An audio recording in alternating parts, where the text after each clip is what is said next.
Ojas search કરીશું। Ojas search કર્યા પછી ઓજાસ પર ક્લિક કરીશું। ઓજાસ પર ક્લિક કર્યા પછી આ પેજ ખુલશે।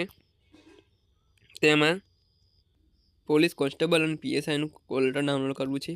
તો તમારે સિલેક્ટ જોબ પર જીપીઆરબી તમારો કન્ફર્મેશન નંબર નાખીશું। કન્ફર્મેશન નંબર નાખ્યા પછી તમારી બર્થ ડેટ નાખીશું। બર્થ ડેટ નાખ્યા પછી તમારો કેપ્ચા નાખીશું। કેપ્ચા નાખ્યા પછી પ્રિન્ટ કોલ લેટર પર ક્લિક કરીશું એટલે તમારો કોલ લેટર નીકળી જશે। અને જો તમે તમારો કન્ફર્મેશન નંબર ભૂલી ગયા હોય તો નીચે સ્ક્રોલ કરીશું।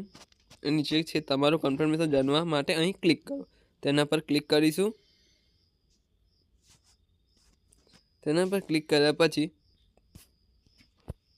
એન્ટર એડવર્ટિઝમેન્ટ નંબર તે નાખીશું। પછી તમારો મોબાઈલ નંબર જે રજિસ્ટર્ડ મોબાઈલ નંબર હોય નાખીશું। પછી તમારી બર્થ ડેટ નાખીશું। પછી ગેટ કન્ફર્મેશન નંબર પર ક્લિક કરીશું એટલે તમારો કન્ફર્મેશન નંબર મળી જશે।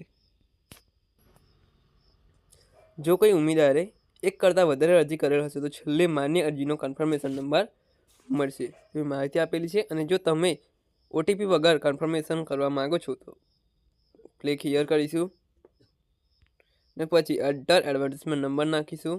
પછી તમારી સરનેમ, ફર્સ્ટ નેમ નાખીશું, મોબાઈલ નંબર નાખીશું, પછી બર્થ ડેટ નાખીશું। ગેટ कन्फर्मेशन नंबर पर क्लिक करीશું। ओके, थैंक यू दोस्तों मेरा वीडियो देखने के लिए।